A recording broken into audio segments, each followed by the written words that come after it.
C'est quoi s'engager pour la patrie? Les élèves vont bénéficier de l'intervention d'un colonel de l'armée de terre. Donc le but, c'est vraiment de sensibiliser les élèves de CAP aux questions liées à la citoyenneté et aux valeurs de la République.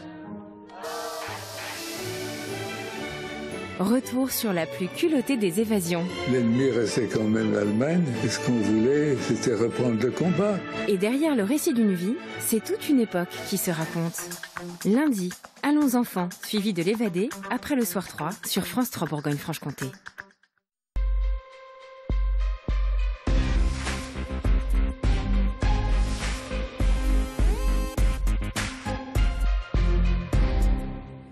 Bonjour à tous et bienvenue sur le plateau de Dimanche en politique pour un débat consacré à la santé en Bourgogne-Franche-Comté. Le monde de la santé se porte mal, manifestations pour sauver les hôpitaux de proximité, personnel en grande souffrance, médecins absents dans les zones rurales.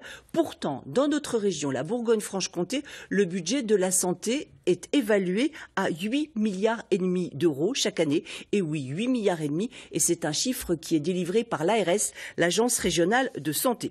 Pour débattre de ce thème, donc trois invités. Claudie Chauvelot-Duban, elle est conseillère régionale, socialiste, vice-présidente du Conseil général de Haute-Saône. Elle est également présidente du conseil de surveillance de l'hôpital de Gré. Elle se bat pour le maintien des urgences dans cet établissement. Face à elle, Didier Martin. Lui, il est élu de la Côte d'Or, député La République En Marche. Son expérience professionnelle pourra nous être très utile puisqu'il a été jusqu'à son élection à l'Assemblée nationale médecin à l'hôpital de Dijon, sa spécialité neuroradiologue. Et puis Pascal Udry, c'est le secrétaire du CHSCT, le comité hygiène, sécurité et conditions de travail au CHU Jean Majot à Besançon. Il travaille dans cet hôpital depuis plus de 30 ans et il est de la CFDT. N'oubliez pas que vous pouvez commenter cette émission grâce au hashtag DimpolBFC comme Dimanche en politique Bourgogne-Franche-Comté. Première partie de cette émission, le diagnostic.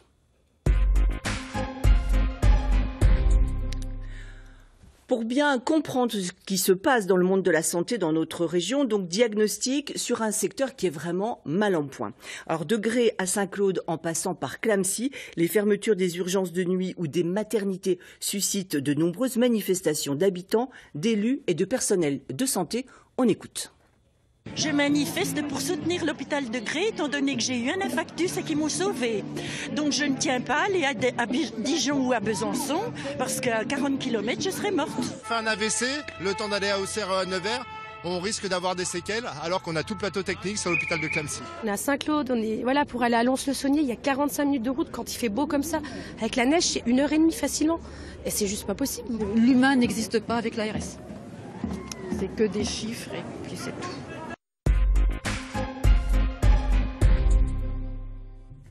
Pascal Udry, on va commencer avec vous. Donc, on dit qu'en France, on a le meilleur système de santé du monde, peut-être. Est-ce que vous pensez que ce système est en danger? Est-ce que vous, en tant que professionnel depuis plus de 30 ans, bien que vous ne soyez pas soignant, est-ce que vous êtes très inquiet? Ah oui, tout à fait. Et l'inquiétude, alors nos deux élus parleront certainement beaucoup plus que moi de l'aménagement du territoire. Moi, je me centrerai sur la représentation des personnels. Le contenu métier a tellement évolué. Dans la santé en règle générale, je prends un établissement comme le CHU, il y a une représentation de plus de 120 métiers identifiés. Donc il y a des corporatismes forts qu'il faut forcément effacer. Vous dites pas lobby, vous dites corporatisme. On en reparlera. Ouais. Claudie Chauvelot, vous vous défendez les urgences de l'hôpital de Gré. Un chiffre, l'Agence régionale de santé dit que dans un service des urgences, s'il ne passe pas au moins 11 500 personnes par an dans ce service, il faut le supprimer. On entendait une dame qui disait on est dans une logique économique et pas dans de l'humain. Vous êtes tout à fait d'accord avec cette réflexion-là? Ah, tout à fait, complètement. Aujourd'hui, on demande aux directeurs, aux directrices d'hôpitaux de gérer leur hôpital comme une entreprise. Maintenant, on qualifie les patients de clients et tout ça me désole énormément. Je me fais beaucoup de soucis pour la prise en charge au niveau de la santé des personnes, notamment dans les zones rurales. Alors, on va voir juste 2 séries de chiffres pour bien planter le décor avant de donner la parole aux députés de La République En Marche. Selon l'Agence régionale de santé, il manque en Bourgogne-Franche-Comté de 150 à 200 médecins urgentistes. Il y en a actuellement 472 en poste. Et puis, autre chiffre vraiment très éclairant, cette fois-ci, l'analyse est de Marie-Guide Dufay, la présidente du Conseil régional de Bourgogne-Franche-Comté, qui, elle, estime qu'il manque 240 généralistes, 1000 médecins spécialistes et 880 infirmiers.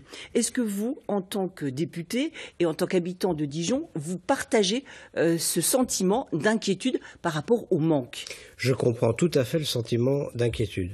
Je comprends surtout que le personnel qui est compétent, qui est dévoué, est sous pression depuis plusieurs années, avec une réforme de l'hôpital, plusieurs réformes successives, dont celle... Oui, visiblement, ils n'ont pas le temps de s'adapter à une réforme, qu'il faut en faire une autre. Oui, on peut dire comme ça. Il y a une tarification à l'activité, donc une course à l'acte, afin de préserver des budgets. C'est pas de l'argent qui vient en plus, mais juste pour préserver les budgets. Et dans les hôpitaux, où j'ai travaillé longtemps, je peux témoigner que dans les quelques années qui viennent de passer, l'activité a augmenté de 2, 3, 4% par an. Ce qui est considérable, alors que le personnel, les effectifs... Je ne savais pas que j'avais invité un opposant au gouvernement actuel. Non, je partage le diagnostic et le constat de la situation dans les hôpitaux. C'est différent. Oui. Mais est-ce que vous pensez que là, ça fait une année qu'Emmanuel Macron donc, est au pouvoir, est à l'Élysée, la situation visiblement ne s'arrange pas, puisque le plan régional de santé qui a été présenté par le directeur général de l'ARS est refusé par toutes les collectivités territoriales. On leur demande bien quand même de gérer une pénurie. Moi, ce plan régional de santé, je l'ai étudié précisément. Je pense qu'il y a des bonnes mesures. D'ailleurs, même la présidente de la région a concédé qu'il y avait de bonnes mesures. Mais le conseil régional l'a refusé, l'a rejeté dans son ensemble. Oui, alors évidemment, certains élus locaux qui voient leur structure de proximité menacée ou réduite sont absolument contre. Donc vous voulez dire que les conseillers régionaux sont des défenseurs de leur territoire avant d'avoir une vue globale? Régionaux et départementaux. Et au-delà, ce sont les maires et les équipes locales qui, évidemment, ont la population en face à face et qui partagent effectivement quelques inquiétudes, Alors, sur les soins non programmés, tels que nous l'avons vu dans le petit sujet de présentation, c'est assez différent. Quand on dit, des soins programmés. Soins non programmés, dans le langage courant, ce sont les urgences. Oui, on est d'accord. c'est ça. Voilà. Mais alors, ces urgences, elles sont très variables. Il y a des petits bobos, il y a des urgences vitales. Et puis, il y a aussi, dans certaines structures, beaucoup de personnes qui ne devraient pas y être admises dans ces urgences. Ils devraient être pris en charge. Mais vous parliez des territoires. Vous parliez des territoires. On voit bien que les uns et les autres, que ce soit au conseil régional ou dans les conseils départementaux, on parlait de lobby tout à l'heure, vous êtes aussi des défenseurs de vos territoires avant d'avoir une vue globale des choses. Mais tout à fait, nous sommes des défenseurs de nos territoires, mais nous sommes des élus responsables. On voit bien ce dont nos concitoyens ont besoin. Nous avons besoin d'une médecine de proximité. Et je ne comprends pas, à l'heure où l'on manque de médecins, de généralistes, de spécialistes, qu'on ne s'appuie pas justement sur l'hôpital de proximité au lieu de le démanteler, au lieu de le démolir. Je vais parler du cas que je connais par cœur, mais ça s'applique à Clamecy, partout. Aujourd'hui, en s'attaquant aux urgences et dire qu'on maintient un service d'urgence, c'est faux, c'est jouer sur les mots. Un service d'urgence ne peut fonctionner qu'avec des urgentistes et d'eux en permanence. Parce que lorsque nous avons un SMUR qui est sorti, il faut qu'un urgentiste soit là, soit présent pour accueillir les personnes. Les possibilités, ce que nous propose Monsieur le directeur de l'ARS, Monsieur Pribil, ne tient pas, ce n'est pas possible. C'est la fin des hôpitaux de proximité. Alors justement, Monsieur Pribil, le directeur général de l'ARS, Pierre Pribil, justifie le regroupement des hôpitaux au détriment de certains établissements. On va l'écouter tout de suite. C'est tout le sens de ce projet régional de santé, non pas de dépeupler ou de détricoter une offre de soins en proximité, mais bien d'organiser une coopération pour qu'une sorte de chaîne de solidarité, quelque part, s'organise pour que chacun de nos concitoyens, en tout point du territoire, puisse accéder aux services auxquels il a besoin, en proximité si c'est possible, ou plus loin, voire même parfois en dehors de notre région, vous savez, pour des soins les plus techniques sur lesquels le centre de référence n'est pas dans notre région. Ça s'organise et c'est l'objet du projet régional de santé que de l'organiser. Alors juste une petite précision qui a son importance. Une invitation avait été lancée au directeur général de l'ARS pour participer à ce débat. Et malgré le large éventail de propositions, que ce soit enregistré, que ce soit en direct, etc., il n'a pas pu être disponible. Alors on parlait tout à l'heure un petit peu des urgences. Moi j'aimerais qu'on arrive quand même à... Je vais vous donner un cas précis et que vous allez me dire... et vous, médecin, et vous qui travaillez au CHU de Mingeot, si c'est normal ou pas.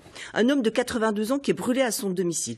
Il arrive aux urgences, on le soigne, et puis il est renvoyé chez lui quelques heures plus tard. C'est sa fille qui le reconduit avec sa voiture à son domicile. Une visite de contrôle une semaine plus tard. Pas de chance, la plaie s'est infectée, il subit alors une greffe et il doit rester plusieurs jours à l'hôpital. Alors, plusieurs questions se posent. Pourquoi n'est-il pas gardé aux urgences? Pourquoi n'a-t-il pas été transféré au service de dermatologie ou alors en cardiologie parce qu'il est cardiaque? Alors, vous n'êtes pas soignant, mais répondez-nous, Monsieur Udry, c'est un problème ou c'est pas un problème? Je ne suis pas soignant, je suis dans l'hôpital depuis plus de 35 ans, élu. Et donc, je connais un petit peu les rouages. Alors, normal ou pas? La réponse, non, bien sûr, mais c'est la conséquence de positions prises antérieurement et de certaines réformes qui se sont succédées sans jamais être assimilées. Donc, le problème, il est simple. Vous avez parlé de la T2A. C'est la conséquence. Hop, je vous arrête. Tarification à l'acte. Hein? Oui, voilà. Donc, les gens viennent aux urgences et les gens des urgences qui sont sous une organisation en pôle, ont d'autres pôles dans l'établissement qui eux-mêmes sont soumis à l'activité pour maintenir un budget. Ils sont indépendants les uns des autres. Voilà. Donc le monsieur qui rentre aux urgences, c'est un acte et les urgences touchent quelque chose. Non, c'est pas vraiment ça. C'est-à-dire qu'on laisse de côté la personne qui rentre aux urgences, mais quand il rentre aux urgences, quel que soit le diagnostic, dermato ou autre, il faut après un lit d'aval, comme on dit. Sauf que les lits d'aval sont dans des pôles qui eux-mêmes sont soumis à l'activité. Donc les lits sont remplis. Et comme on a... Ils sont remplis par des gens qui vont ramener de l'argent au service. Exactement. Donc comme toutes ces dernières années, on est resté sur ce schéma-là, il n'y a plus aujourd'hui de quoi placer quelqu'un qui mériterait peut-être 1 à 2 journées d'hospitalisation de surveillance. On n'a plus cette surveillance. On va faire réagir le médecin. On va faire réagir le médecin. Néanmoins, député. Je ne suis pas d'accord sur un point. Courir après l'argent, courir après l'activité, c'est pas pareil. Il y a une rationalisation des équipements et il y a une réduction des nombres de lits, du nombre des lits. Et donc ces places, ces lits d'aval, parfois manquent, que ce soit après une opération ou que ce soit au moment d'une admission en urgence. Il faut rassurer quand même notre population. Les gens ne sont pas soignés ou pas soignés en fonction de l'argent qu'ils peuvent rapporter. C'est faux. Oui, mais c'est bien de le dire déjà quand même. Mais je crois qu'il faut le dire très formellement. Parce que des fois, ils peuvent avoir quand même une impression différente. Là, ce monsieur, il aurait dû être gardé quelques jours à l'hôpital. C'est pas certain. Moi, je dis pas que la plaie ne se serait pas infectée. Je dis simplement que c'est choquant. Une brûlure, je ne connais pas le degré de gravité de cette brûlure. Fallait-il le garder 8 jours à l'hôpital? S'il était resté 8 jours à l'hôpital, aurait-il eu cette infection ou pas? On n'en sait rien. Je ne peux pas me prononcer. C'est un peu caricatural, votre exemple. Mais c'est un exemple vrai, hein. Je l'ai pas inventé. Tous les exemples sont vrais. L'infarctus, c'est vrai. L'accident vasculaire cérébral, c'est vrai. Ce qui compte, c'est d'avoir les outils dans l'unité d'admission pour faire le diagnostic précis, ça veut dire de la biologie, ça veut dire de l'imagerie médicale, et ensuite appliquer le bon traitement. Eh bien, dans le réseau d'organisation des soins, je crois qu'il faut avoir les moyens de faire le bon diagnostic directement ou avec de la télémédecine dans certains cas, afin de trier les degrés d'urgence et acheminer les patients pour qu'ils aient le meilleur soin correspondant à leur problème. On parlait des urgences. Je suis désolée, vous êtes responsable du CHSCT. Oui. Il y a eu donc une femme médecin aux urgences à l'hôpital de Besançon qui a tenté de mettre fin à ses jours il y a 2 mois. Est-ce que ça a vraiment marqué dans l'opinion publique? Un médecin des urgences qui tente de se suicider dans son service, vous avez demandé un audit, etc. Est-ce que c'est vraiment révélateur d'une très grande tension dans ce service et qui reflète le malaise général des personnels de santé? Alors, ça affecte tout le monde dans le sens où il y a une solidarité parmi les agents hospitaliers, qu'ils soient agents du secteur médical ou paramédical. Il y a une vraie solidarité, oui. Bien sûr que ça touche, ça affecte. Pour autant, un CHSCT n'est pas là pour gérer des cas individuels en réaction à. Le CHSCT se positionne sur des organisations de travail, essayer de pallier au mieux aux risques psychosociaux. Pour les cas individuels, il y a la structure de la santé au travail, donc les médecins du travail, qui prennent en charge ce genre de cas, qu'ils le font très bien d'ailleurs. Donc je crois que, vous avez dit, je suis pas soignant, donc j'ai aucune légitimité à me positionner sur un acte. Ça a été quand même un choc. Dans l'hôpital et à l'extérieur. Mais bien sûr que ça interpelle. Ça interpelle, mais il y a plusieurs mois que l'on travaille sur les conditions de travail. Vous avez parlé d'audit. C'est pas un audit que le CHSCT a demandé, si on peut rester là-dessus. C'est une expertise pour risque grave, confiée à un cabinet extérieur, dont les conclusions s'imposeront au CHSCT, aux directions et aux médecins. Alors, Monsieur Martin, donc j'ai eu cette semaine au téléphone le responsable de l'ordre régional des infirmiers de Bourgogne-Franche-Comté qui voulait vous poser une question. Justement, en tant que vous, député de La République En Marche, qu'est-ce que vous avez comme solution pour aider les personnels soignants qui sont en grande souffrance? Alors, premièrement, il faut sortir de la logique budgétaire actuelle et assouplir ce régime de la T2A, de cette course à l'activité. Ça, c'est réglementaire. Il faut réorganiser le fonctionnement de l'hôpital. Ça veut dire aussi qu'il faut en urgence prendre en compte le stress des personnels, le fait que les congés maternité ne soient pas remplacés, que les congés maladie ne soient pas remplacés, et l'activité augmente. Donc forcément, le personnel craque, pour reprendre votre expression. Donc ça, il y a des moyens qui doivent être affectés, et j'ai entendu le président Macron dire qu'il y aurait des moyens pour l'hôpital. Et pour l'hôpital public en particulier, parce que c'est celui qui a le plus d'urgence. Madame Chauvelot-Duban, qu'est-ce que vous en pensez des moyens supplémentaires pour l'hôpital? Vous réagissez comment? Annoncé par Emmanuel Macron jeudi. Eh bien, j'attends de voir. J'espère que les moyens seront à la hauteur. Mais à la lecture du plan régional de santé, on se rend compte qu'aujourd'hui, eh bien, la santé, c'est devenu une affaire de chiffres. Ce sont plus qu'une affaire de gestionnaire. Si Emmanuel Macron, jeudi, il n'a pas donné de montant, il n'a pas dit. Mais est-ce que si jamais, donc on vous annonce quelques millions pour l'hôpital, est-ce que vous pensez que de l'argent, ça suffit ou pas?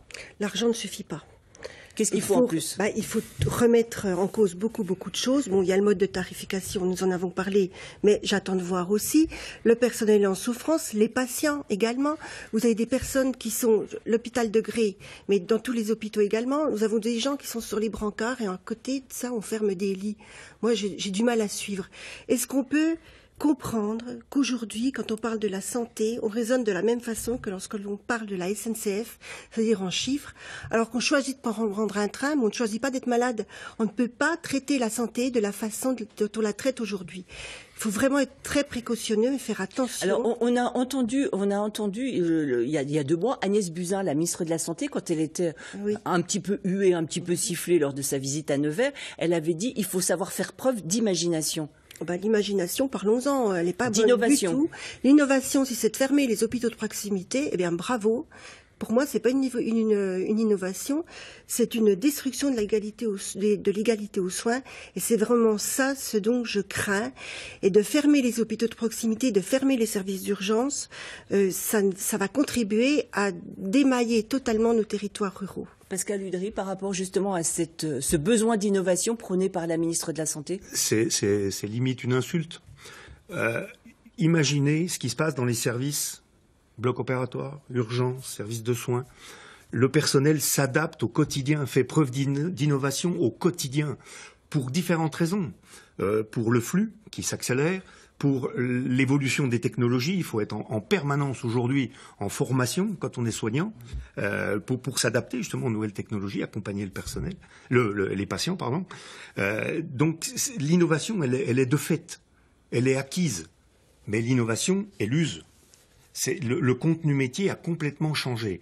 Alors, pour expliquer pourquoi le personnel est à bout aussi, c'est que quand on prend la tarification à l'activité, qui devait rapporter un certain nombre de moyens aux établissements qui s'y prêtent, le gouvernement n'a rien trouvé de mieux que de dire à une époque, puisqu'on fait un certain nombre d'actes qui usent le personnel, puisqu'on travaille plus qu'avant, puisqu'on fait un certain nombre d'actes, on va décoter l'acte. C'est-à-dire qu'aujourd'hui, on est dans la formule « travailler plus pour gagner moins ». Donc forcément, en interne, les établissements ont énormément de mal à travailler avec moins, à gérer le personnel avec moins, à gérer les flux avec moins. Et quand vous parliez tout à l'heure des gens qui viennent aux urgences, c'est une désorganisation totale de la médecine de ville qui est la conséquence de ce qui a été fait jusqu'à maintenant. Alors quand on dit médecine de ville, ce sont les médecins autour de nous, qui sont des médecins généralistes pour la plupart, qui travaillent plus comme avant. Vous aviez des confrères, je pense que vous avez commencé, qui faisaient 60-70 heures par semaine. Maintenant, les médecins ont envie de vivre comme tout le monde. C'est normal. Il y a aussi une féminisation de la profession. Ah ben maintenant c'est la faute des femmes. Ah ben voilà. J'ai pas dit que c'était leur faute. J'ai dit que justement, et je considère que leur demande elle est légitime, elles veulent travailler à temps partiel, elles veulent pas. Même des hommes qui veulent travailler à temps partiel. Il y a même des hommes, mais vous savez, la vie, les maternités, la famille, c'est aussi beaucoup l'affaire des femmes, des mamans et des médecins quand elles sont mamans. Eh bien, elles font des choix de vie, et elles veulent travailler à temps partiel. C'est vrai. En milieu rural, il y a une chute de la démographie médicale. On manque de médecins généralistes. Notamment dans la Nièvre, par exemple, où on a vu le nombre, dans beaucoup de départements, mais c'est la Nièvre. Donc la médecine de ville et les points de suture qui se faisaient au cabinet du médecin, c'est terminé. La radiologie de proximité pour voir s'il y avait une fracture et le médecin qui faisait un plâtre, c'est terminé. Oui, mais en même temps, est-ce que les médecins ne correspondent pas à un lobby très important? Dans la loi de l'ancienne ministre de la Santé, Madame Bachelot, il était prévu que les médecins s'installent sous certaines conditions dans des zones rurales. Et puis ça, c'est tombé à l'eau. Parce que les médecins, vous êtes extrêmement puissants et que après 10 ou 12 ans d'études, vous pensez que vous avez le droit de vous installer où vous voulez. C'est pas faux ce que vous dites. Parce que c'est même un peu vrai. Parce que les internes, moi je les connais, j'ai travaillé pendant tout mon temps. Vous l'avez été, vous l'avez été. Et donc je sais bien que pendant 4 ans, 5 ans, 6 ans, ils donnent beaucoup. Ils donnent beaucoup en continu, vous le savez très bien, c'est pas 40 heures, c'est pas 50 heures. Sans eux, l'hôpital ne fonctionnerait pas. C'est clair. Voilà, c'est clair. Ne fonctionnerait pas comme maintenant. Je dois dire aussi que ce personnel médical taillable et corvéable à merci, on lui demande beaucoup aussi, je prends l'exemple des scanners, quand j'ai commencé à faire des scanners cérébraux, on faisait en général 20-25 scanners la journée et puis on en faisait entre 5 et 10 la nuit. Aujourd'hui, c'est plutôt 70 le jour et 70 la nuit parce qu'on est en continu. Avec moins de personnes. Quand un patient arrive, on ne peut pas seulement avec ses mains faire un diagnostic. Donc il y a une avalanche d'examens complémentaires pour une médecine de qualité et c'est ça qu'il faut bien avoir en vue. C'est pas les chiffres, mais la qualité des soins. Alors vous seriez d'accord pour qu'on impose l'installation de certains médecins en Haute-Saône, par exemple, dans les coins où il n'y en a pas beaucoup? Il faut réfléchir à tout ça, il faut réfléchir justement avec les médecins. Parce que moi, je serais plutôt partisante, garder cette liberté d'installation, mais avec une certaine contrainte cependant. C'est-à-dire que, comme dans certains métiers, ma foi, lorsqu'il y a un médecin qui part à la retraite, un nouveau le remplace et il est conventionné. Sinon, libre à eux de s'installer, mais ils ne sont pas conventionnés. Je pense que c'est comme ça qu'on peut aussi résoudre le problème. Mais encore une fois, par rapport à cette démographie médicale dans nos campagnes qui pose beaucoup, beaucoup de soucis, il faut s'appuyer justement sur les hôpitaux de proximité. Et quand il y a Pascal Udry qui veut dire un petit mot, parce qu'il ne reste pas beaucoup de temps. Pascal Udry, très très rapidement. Non, mais encore une fois, c'est la conséquence d'innombrables décisions prises ces dernières années sous l'influence de corporatisme, y compris du Conseil de l'ordre des médecins. Et on crée d'autres conseils de l'ordre aujourd'hui. Et le problème de la santé, c'est pas que chacun a raison dans son coin. Il faut aujourd'hui, je vais être dans la provocation, si on allez-y, lâchez-vous.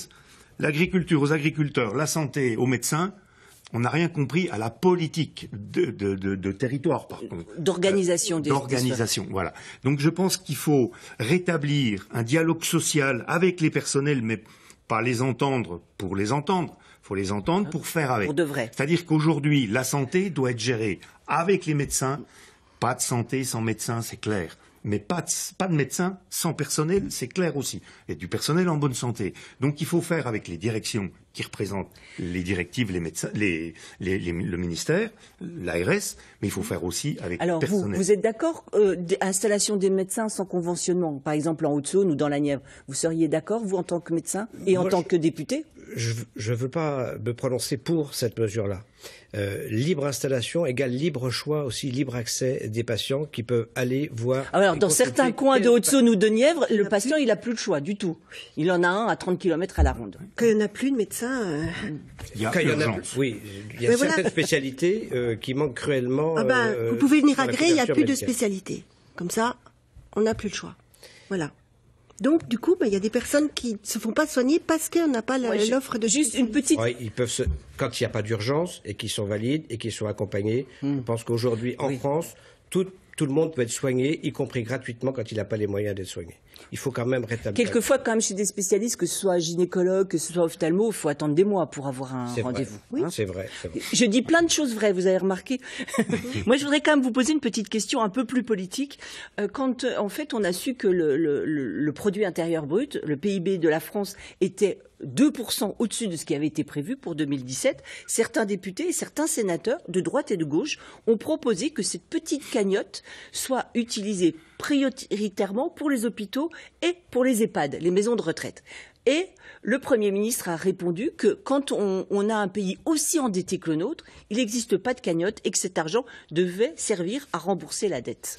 Vous avez commencé votre présentation en parlant du coût de la médecine. Un chiffre en milliards d'euros pour 8 milliards et demi pour la Bourgogne-Franche-Comté, 200 milliards au niveau de la France. Sachez que pour la France, c'est environ 10% du PIB. Oui, 11 c'est considérable, même 11, entre 10 et 11. Nous arrivons aujourd'hui, avec, je le reconnais, des souffrances et parfois des dysfonctionnements, à un équilibre des comptes sociaux.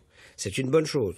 Nous arrivons également à un équilibre des comptes de la nation, avec un retard de l'État, je le consens, par rapport aux collectivités locales. Mais nous arrivons à sortir du déficit budgétaire chronique et excessif tel que l'Europe l'avait proscrit.